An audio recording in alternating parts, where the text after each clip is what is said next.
일단 우리가 몸소 체험적으로 날씨가 조금씩 바뀌었다.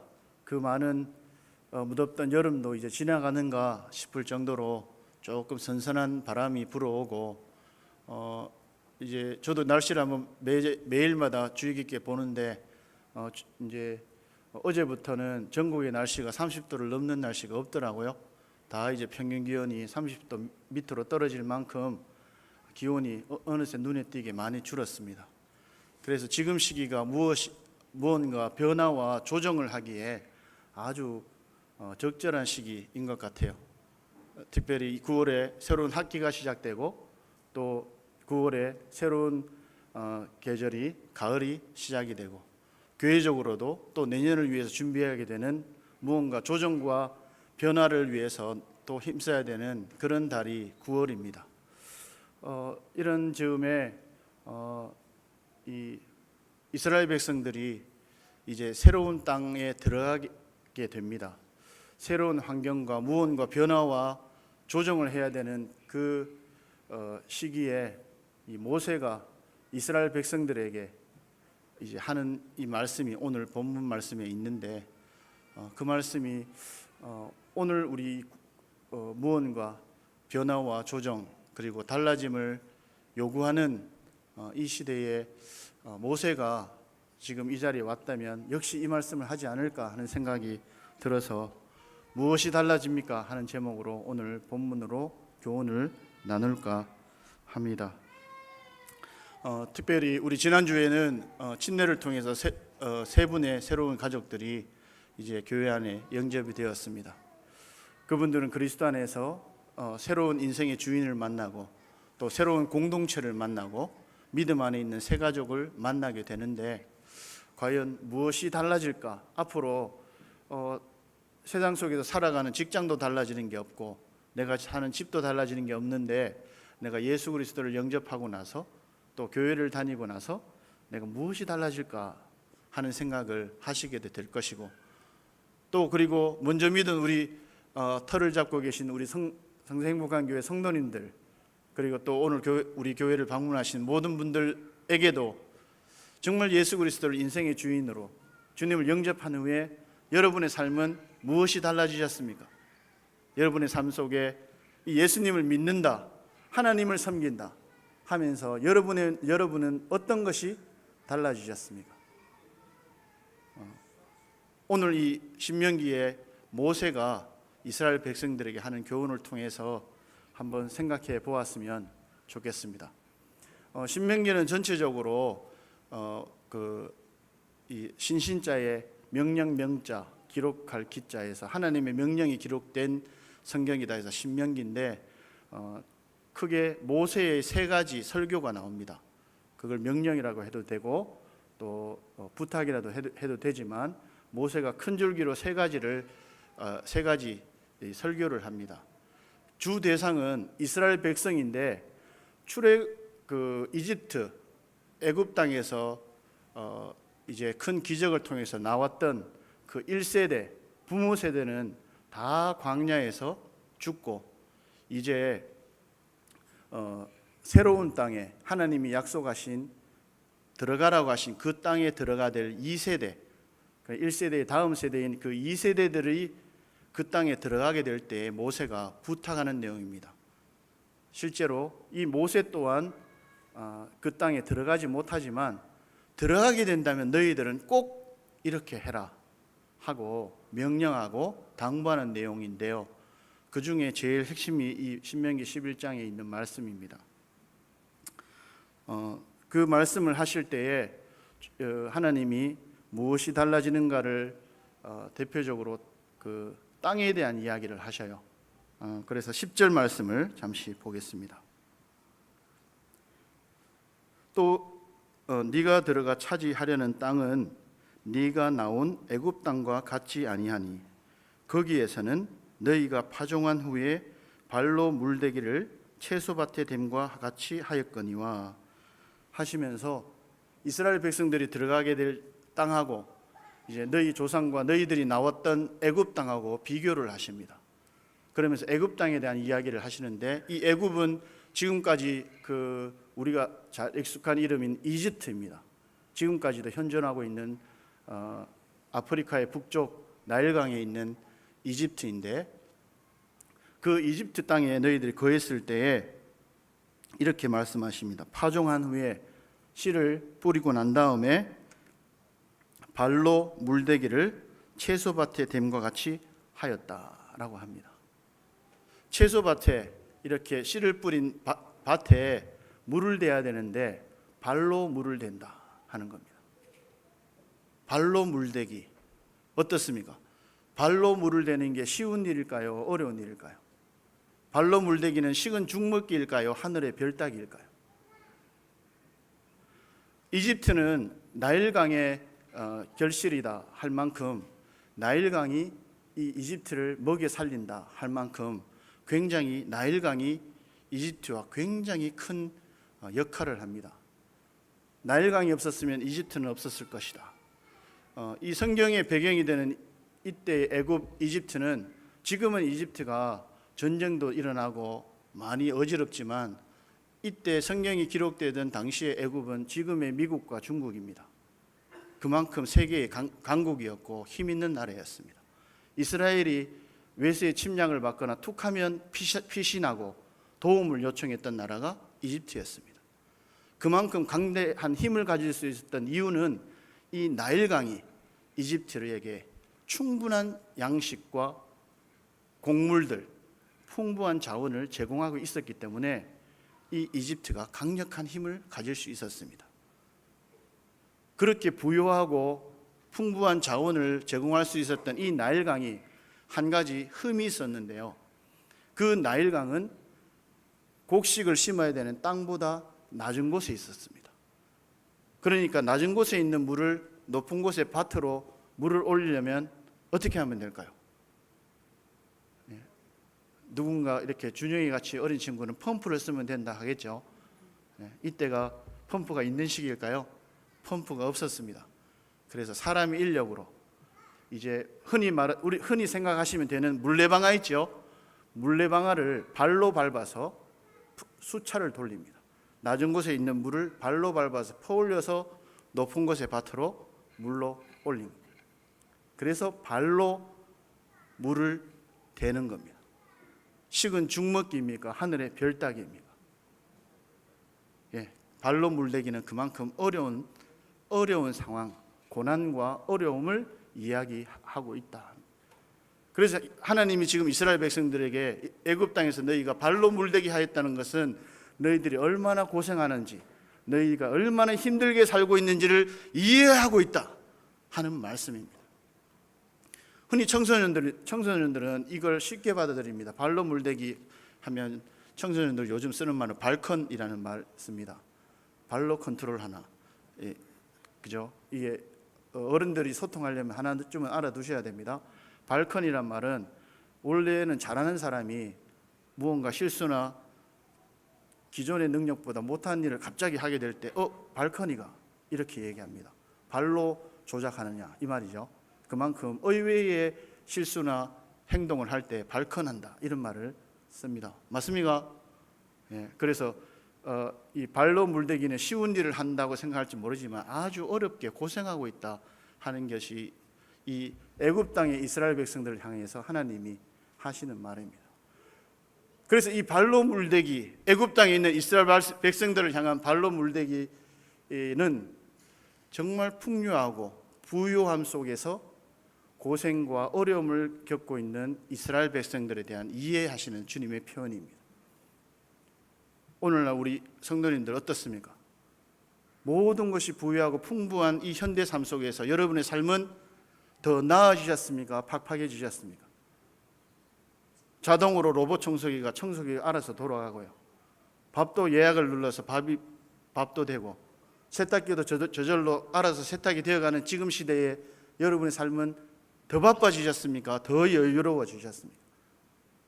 더 인간적인 정은 풍성해지셨습니까? 더 인간적인 정은 메말라지셨습니까? 비 오면 빨래할 수 없는 건조를 걱정하던 시대에 건조기가 나와서 이제는 빨래 말릴 걱정조차도 없는 세상이 되었습니다. 이런 세상에 여러분의 삶은 더 나아지셨습니까? 더 힘들어지셨습니까? 그때나 지금이나 발로 물대기는 똑같습니다. 똑같이 힘든 세상을 살고 있습니다. 왜 그럴까요?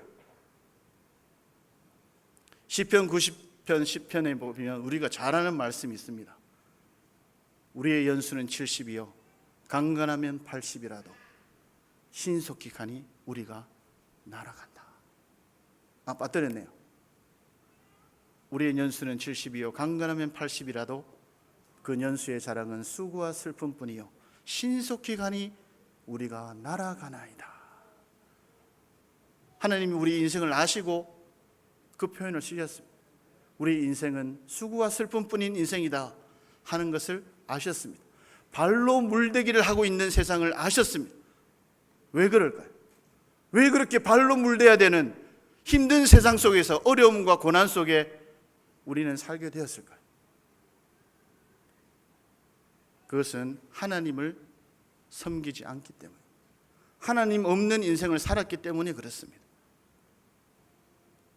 이것에 대하여 예레미야 2장 13절에 이렇게 기록하고 있습니다. 같이 한번 살펴보겠습니다. 본문으로 돌아올 거니까요 잠시 손을 넣어두시고, 구약 예레미야 2장입니다.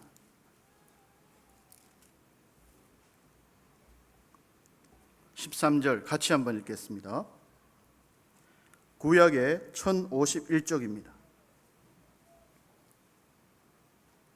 시작. 내 백성이 두 가지 악을 행하였나니 곧 그들이 생수에 근원되는 나를 버린 것과 스스로 웅덩이를 판 것인데 그것은 그 물을 거두지 못할 터진 웅덩이들이니라. 사람들이 하나님을 향하여 고생과 수고의 인생을 살게 되는 이유는 생수의 근원 되시는 하나님을 버린 것이고, 그 하나님을 대신해서 자기 마음속에 무언가를 채워보는데 그 채워질 웅덩이가 밑빠져 있다는 거예요. 터진 웅덩이다. 밑빠진 독에 물을 붓고 있다.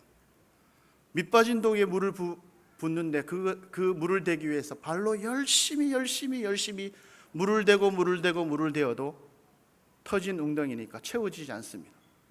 우리의 인생이 가라고 무언가 채워지지 않는 마음의 허전함과 허무가 찾아오는 이유는 하나님을 우리 마음속에 주인으로 섬기지 않고 있을 때, 그때에 우리 인생의 고난과 어려움, 이런 허무함이 찾아오게 된다 하는 것입니다. 그런데 이것은 하나님이 정말 원하시는 삶이 아닙니다. 애굽 땅에서 발로 물대기 하고 있는 이스라엘 백성들에게 하나님은 그 이스라엘 백성들이 그렇게 살기를 정말 원하신 게 아닙니다. 조금만 뒤로 넘겨볼까요? 예레미야 뒤에 예레미야 애가가 나옵니다. 3장 33절, 구약 1147쪽 예레미야 애가 3장 33절 말씀을 같이 읽겠습니다. 1147쪽 예레미야 애가 3장 33절 시작. 주께서 인생으로 고생하게 하시며 근심하게 하심은 본심이 아니시로다. 어떻다고요? 인생으로 고생하고 근심하고 하는 그런 인생을 하나님의 본심이 아니다는 거예요. 여러분의 인생이 발로 물대기를 해야 될 만큼 풍부한 현대의 삶 속에 발로 물대어가는 이 부유하고 편리한 세상 속에서도 마음의 허전함과 역경과 어려움을 수고하고 땀 흘리고 고생스럽다 하는 것을 느끼게 되는 그것은 하나님의 본심이 아니다는, 앞서 말씀드린 대로 하나님을 주인으로 섬기지 않거나 하나님을 제대로 믿지 않았을 때에 찾아오는 수고와 근심과 어려움들. 본심이 아니신 그 하나님이 우리 인생들을 더 잘 이해하시도록 놀라운 계획을 실천하셨습니다. 그 실천의 열매가 무엇이냐면 하나님의 아들 예수 그리스도를 이 땅에 사람으로 나타나 태어나게 하신 일이십니다. 우리가 알고 있는 예수 그리스도는 하나님과 동등되신 분이십니다. 하나님이십니다. 그분이 이 땅에 사람처럼 아기로 태어나셨습니다. 그것을 성육신이라고 합니다. 하나님이 사람으로 태어나셨다. 그 성육신하신 예수 그리스도는 사람이셨어요. 우리와 똑같이 밥 먹어야 되고 잠을 자야 되고 춥기도 하고 덥기도 하고 슬프기도 하고 웃을 수도 있는 사람이었어요. 제가 성경을 특별히 신약의 사복음서 공관복음을 읽을 때 이 예수님의 사람 되심을 나타내 보이는 참 좋아하는 구절이 하나 있습니다. 거기를 또 한번 찾아볼까 하는데요. 요한복음 4장입니다.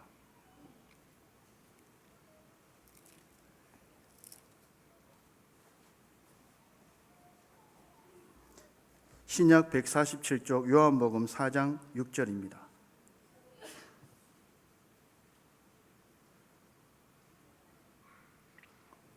요한복음 4장 6절 제가 읽겠습니다. 거기 또 야곱의 우물이 있더라. 예수께서 길 가시다가 피곤하여 우물 곁에 그대로 앉으시니 때가 6시쯤 되었더라. 이 6시쯤 되었더라. 이 6시는 우리 시간으로 정오 12시입니다. 낮 12시.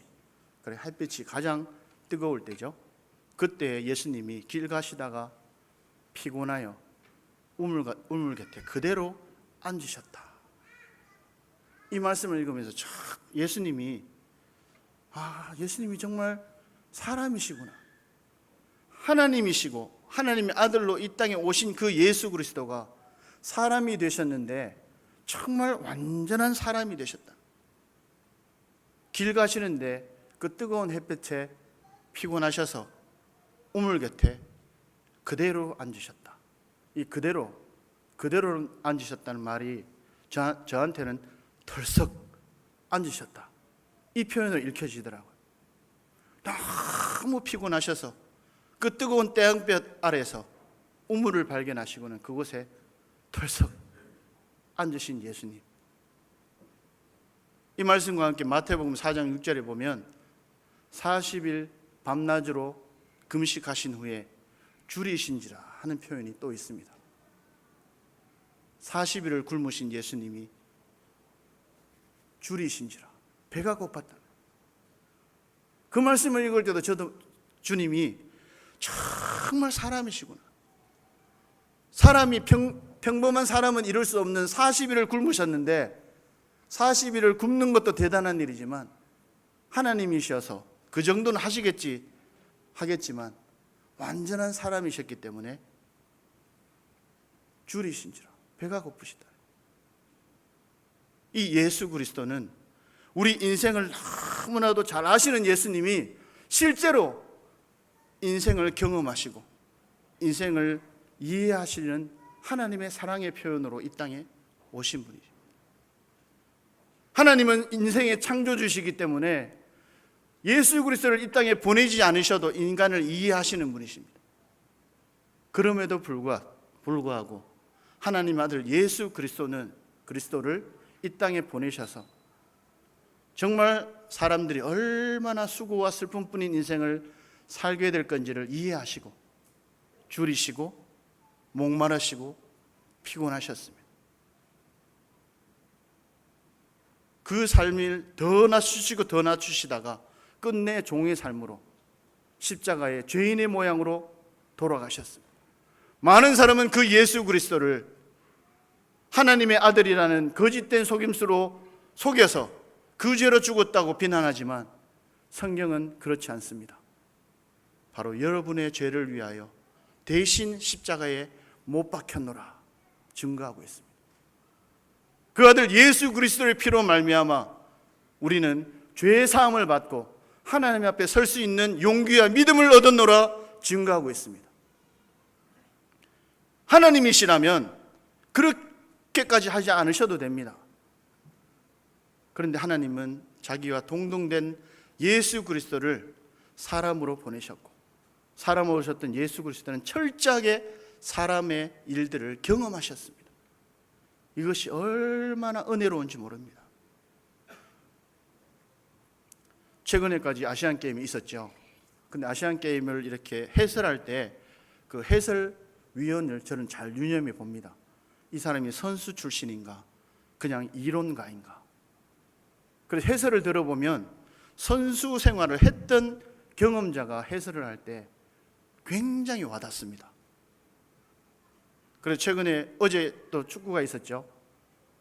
그 3개 방송사에서 다 축구 중계를 하는데 제가 특별히 KBS를 꼭 봅니다.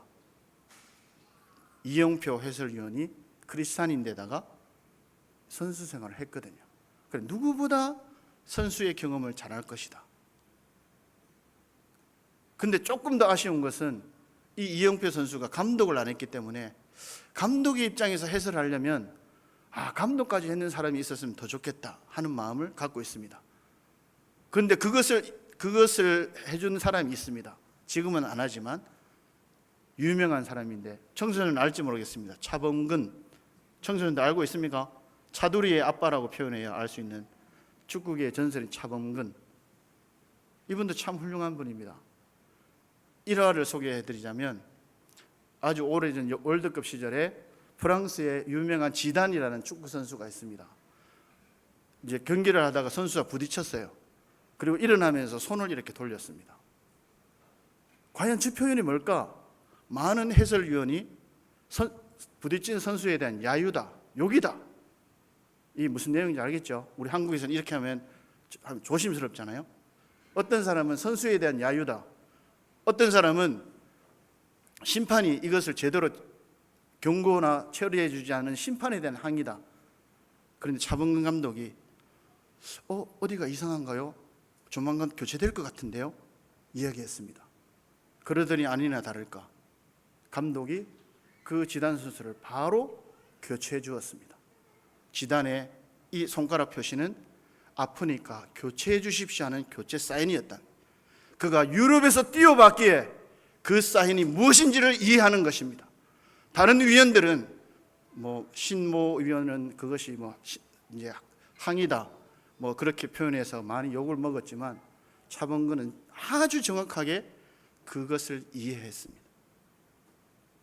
예수 그리스도가 이 땅에 사람의 모양으로 오셨던 이유는 우리를 대속하기 위하심도 있으셨지만 하나님이 우리 인생을 얼마나 이해하시는가를 이 아들로 나타내신 증거가 아닌가.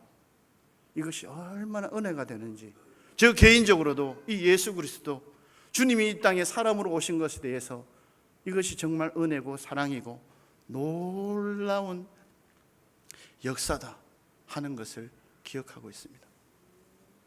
발로 물대기 하고 있는 여러분의 인생의 수고와 그 어려움과 세상의 노고를 하나님이 이해하고 계십니다. 하나님 아들 예수 그리스도를 이 땅에 보내보신 하나님이 얼마나 잘 이해하고 계신지 모릅니다. 여러분이 얼마나 목마를까? 여러분이 얼마나 배고플까? 여러분이 얼마나 인생을 살 때 무엇이 필요한지 정말 이해하고 계신 분이십니다. 자기의 가장 사랑하는 아들을 보내어서 체험해봤기 때문에, 그리고 사람으로서 우리가 경험해 볼 수 없는 정말 극한의 경지까지 낮아지시고 끝내 십자가에 자신의 목숨을 내어놓기까지 해보신 분이기 때문에, 우리가 경험하지 못한 것까지도 겪어보신 아들이시기 때문에 우리 인생을 더 잘 이해하신다. 그 하나님이 이제 약속의 땅으로 들어갈 이스라엘 백성들에게, 특별히 예수 그리스도를 영접하고 새로운 인생을 살아보겠다 결심하고 들어오는 믿음의 사람들에게 하나님은 어떻게 달라지실까요? 애굽 땅에 살던 이스라엘 백성들이 이제 약속의 땅에 들어갈 때에 무엇이 달라질까요? 무엇이 달라져야 될까요? 하나님이 이 이스라엘 백성들에게 무엇이 달라지는가를 이 또 본문에서 설명해 주고 있습니다. 본문으로 돌아가겠습니다. 신명기 11장입니다.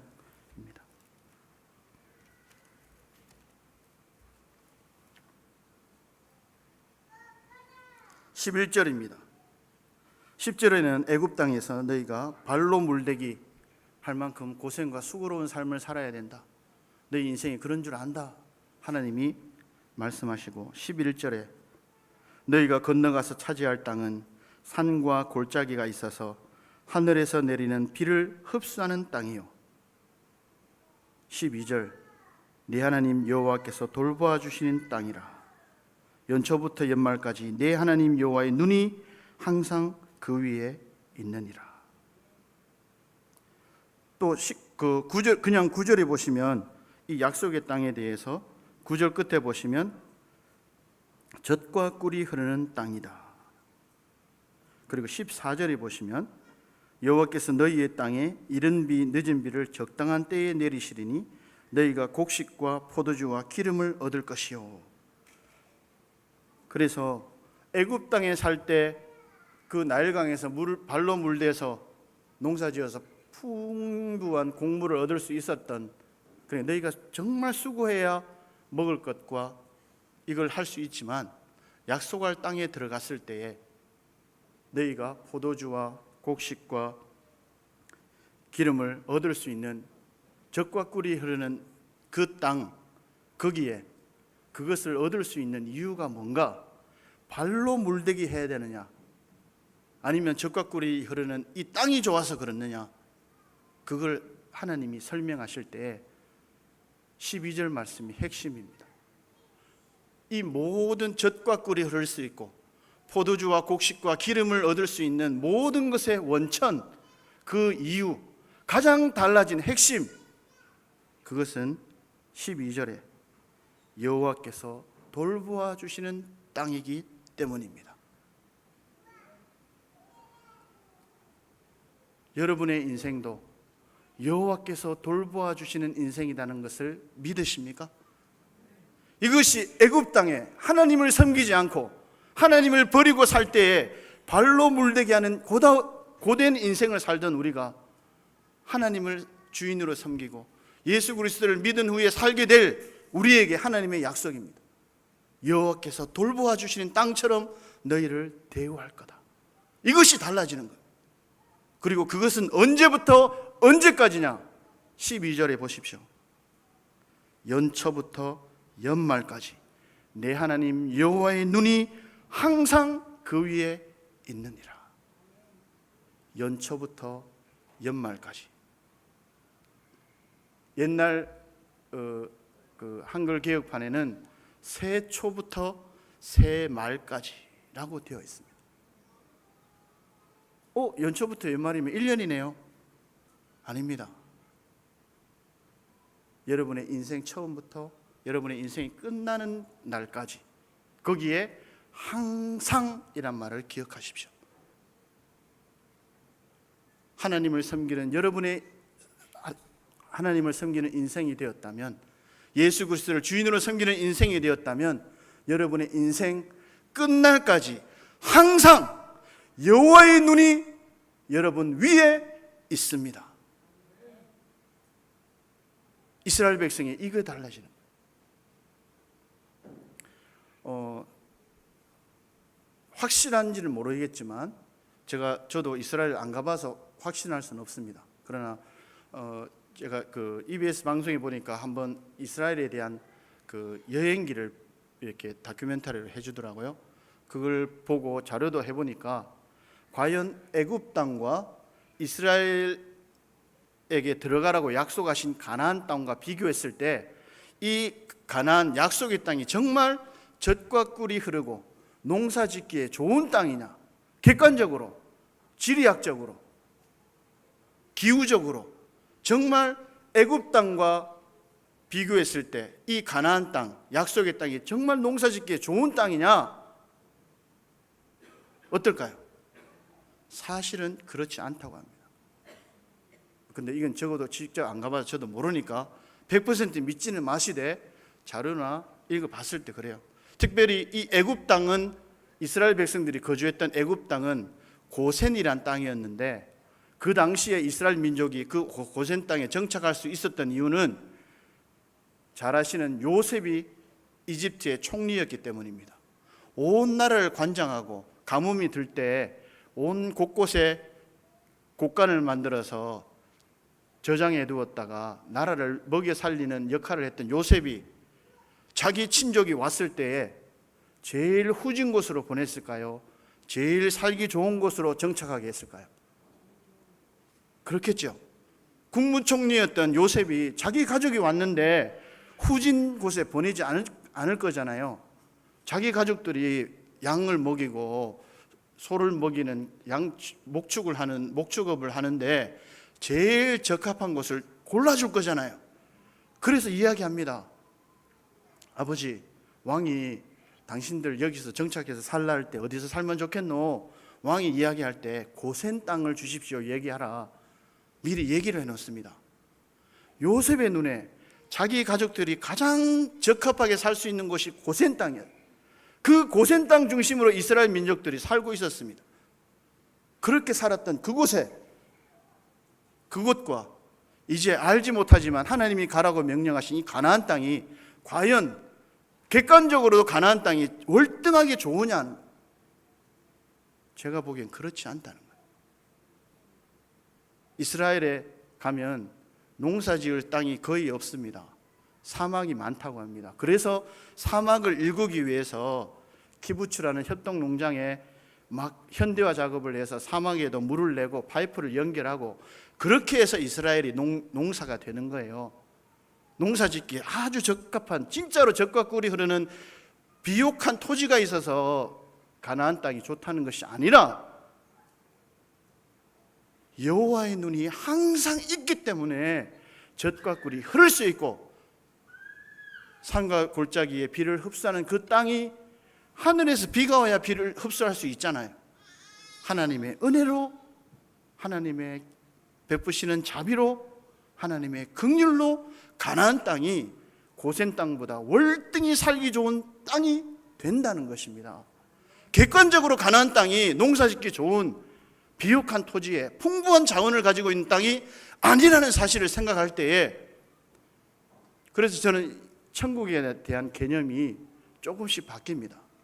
성경에 기록한 대로 생명 강가에 달마다 다른 과실을 내는 나무가 있고 황금성이 있다는 것을 믿습니다. 그러나 그 천국에 가서 마치 신선 노름하듯이 강가에 돗자리 펴놓고 매일 부채질 해가면서 그냥 소위 신선 노름하는 그런 곳이 천국이 아니다. 그것을 제가 조금씩 생각이 바뀝니다. 천국이 왜 천국이 되느냐? 가나안 약속의 땅이 왜 젖과 꿀이 흐르는 땅이 되느냐?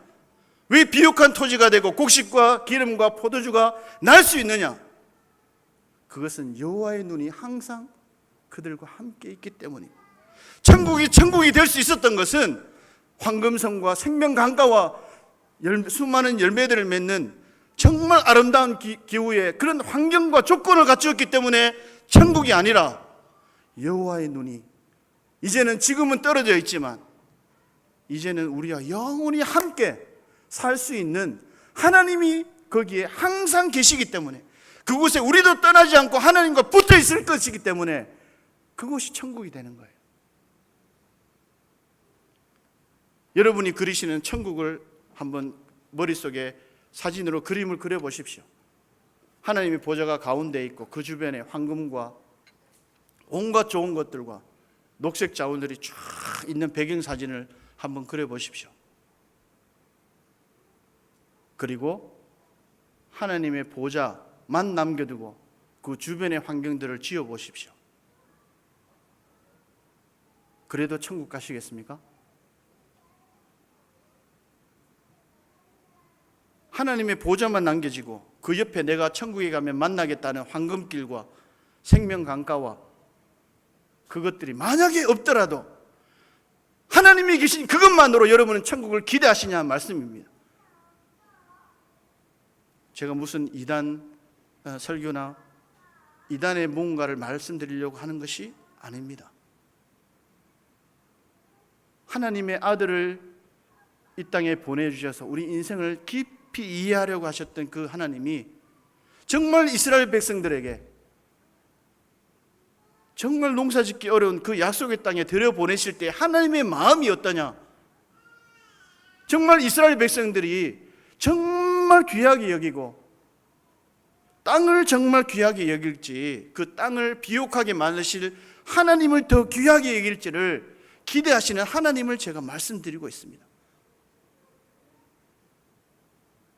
천국은 황금길과 황금지 때문에 천국이 아니라 하나님 때문에 천국이 됩니다. 그 여호와의 눈이 항상 여러분 위에 있기 때문에 여러분이 물리적인 환경이 아니라 지금도 천국에 살 수 있습니다. 예수 그리스도가 여러분의 주인이 되었으면 여러분은 천국의 삶을 살 수 있습니다. 만약 오늘도 내가 이 천국의 삶을 살지 않고 내가 예수님을 믿고 있으면서도 발로 물대기 하는 삶을 살고 있다, 그러면 한번 생각해 보십시오. 내가 정말 하나님으로 만족하는가? 내가 하나님만을 보기 때문에 이 인생이 고생스럽게 발로 물대기 하는 인생을 살고 있는가?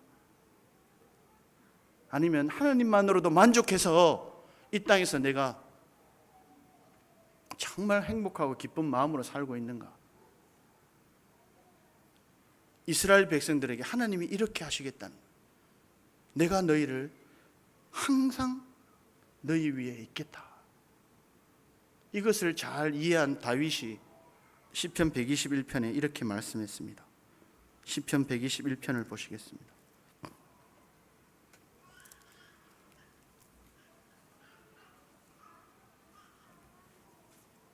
이 121편은 1절부터 8절까지 다 읽으면 좋은데요, 한번 다 읽어볼까요? 우리 아이들이 이 말씀을 또 외워도 참 좋습니다. 내가 산을 향하여 눈을 들리라. 나의 도움이 어디서 올까? 나의 도움은 천지를 지으신 여호와에게서로다. 여호와께서 너를 실족하지 아니하게 하시며 너를 지키시는 이가 졸지 아니하시리로다. 이스라엘을 지키시는 이는 졸지도 아니하시고 주무시지도 아니하시리로다. 여호와는 너를 지키시는 이시라. 여호와께서 내 오른쪽에서 내 그늘이 되시나니 낮의 해가 너를 상하게 하지 아니하며 밤의 달도 너를 해치지 아니하리로다. 여호와께서 너를 지켜 모든 환난을 면하게 하시며 또 내 영혼을 지키시리로다.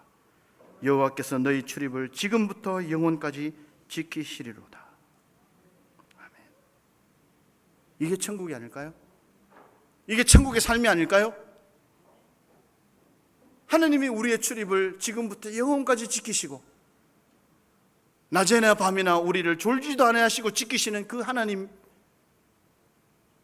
그 하나님이 나와 항상 함께하고 있다는 것이, 이것이 천국이 아닐까요?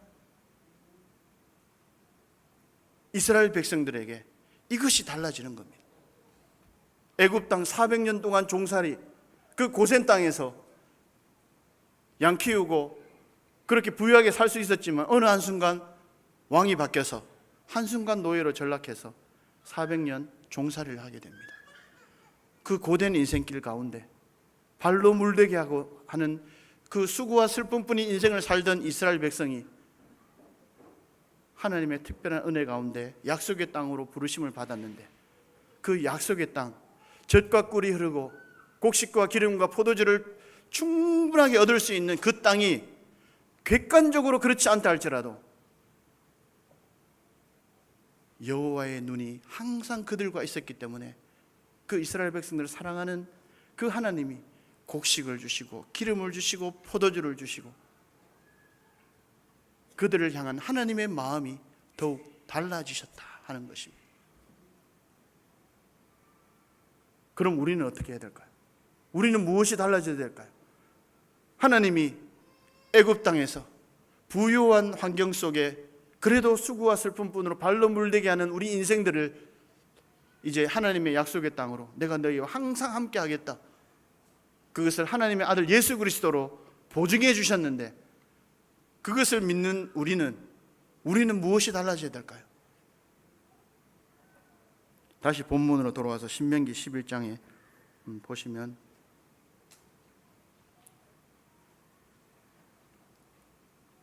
13절입니다.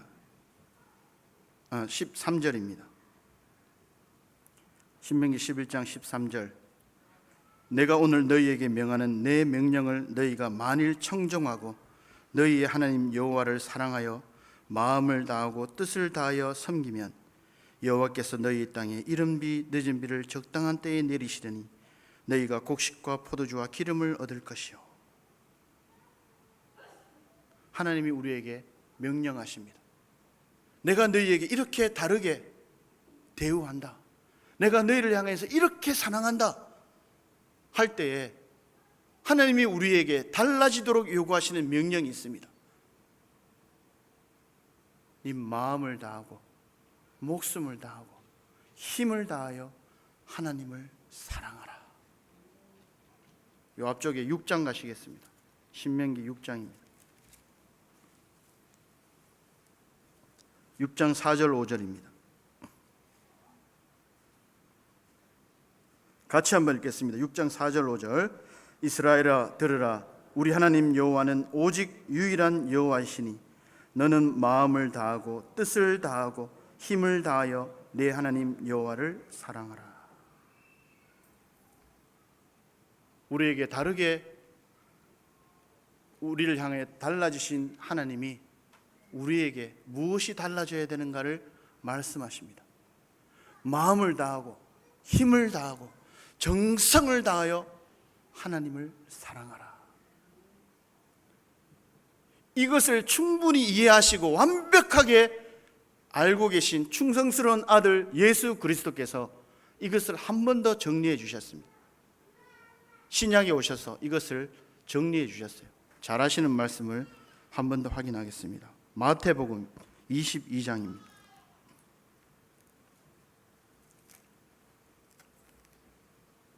마태복음 22장 37절, 38절, 39절, 40절까지 읽어야 되겠네요. 신약의 38쪽 22장 37절 제가 읽겠습니다. 예수께서 이르시되 내 마음을 다하고 목숨을 다하고 뜻을 다하여 주 너희 하나님을 사랑하라 하셨으니 이것이 크고 첫째 되는 계명이요 둘째도 그와 같으니 내 이웃을 내 자신과 같이 사랑하라 하셨으니 이 두 계명이 온 율법과 선지자의 강령이니라. 하나님이 하나님의 자녀들에게 다르게 대우하실 때에 하나님이 우리에게 무엇이 달라져야 되는가 요구하시는 것이 있다면 딱 한 가지 이것입니다. 네 마음을 다하고 힘을 다하고 목숨을 다하고 정성을 다하여 하나님을 사랑하고 이웃을 사랑해라. 이것이 모든 삶의 원리이고 기준입니다. 우리 청소년 여러분 공부하실 건가요? 마음을 다하고 힘을 다하고 정성을 다하고 목숨을 다해서 하나님을 사랑할 마음으로 공부하시면 좋습니다. 직장을 가지실 건가요? 내 마음을 다하고 힘을 다하고 정성을 다하고 목숨을 다해서 하나님을 사랑하고 이웃을 사랑할 마음으로 직장을 가지시면 좋습니다. 이사를 하실 건가요? 마음을 다하고 힘을 다하고 정성을 다하고 목숨을 다해서 하나님을 사랑할 마음으로 이사하시면 좋습니다. 결혼하실 건가요? 내 마음을 다하고 목숨을 다하고 힘을 다하고 정성을 다하여 하나님을 사랑할 마음으로 결혼하시면 좋습니다. 자식을 기르실 건가요? 자식을 기르실 때 마음을 다하고 힘을 다하고 정성을 다하고 목숨을 다하여 하나님을 사랑하도록 자식을 기르면 좋습니다. 이것이 우리 삶의 원리이고 기준입니다. 하나님이 우리에게 달라지라고 요구하는 것 한 가지 딱 이겁니다. 하나님을 사랑해라. 힘을 다하여 목숨을 다하여 정성을 다하여 네 마음을 다하여 하나님을 사랑해라. 우리가 교회 안에서 많은 일들을 하고 섬기고 또 사회에서도 많은 일들을 하고 사람들을 만나고 많은 일들을 할 수 있습니다. 그 모든 일에 하나님이 무엇이 달라지기를 원하시는가? 이것입니다. 여러분의 삶의 최우선으로 네 마음을 다하고 정성을 다하고 목숨을 다하고 힘을 다해서 할 일이 뭐냐? 회사에 충성하는 일이냐? 하나님을 사랑하는 일이냐? 네가 남편과 아내를 정말 잘 섬기고 부모님을 잘 섬기되 충분히 그렇게 해야 되지만 네 마음속에 하나님을 마음을 다해 힘을 다해 정성을 다해 목숨을 다해 사랑하는 마음으로 네 배우자와 부모와 자식을 사랑하느냐 물으신 겁니다. 여러분의 삶의 자세 무엇이 달라져야 되나요? 이 신명기 본문에 조금만 뒤로 가면 26절이 나옵니다. 본문 11장 26절.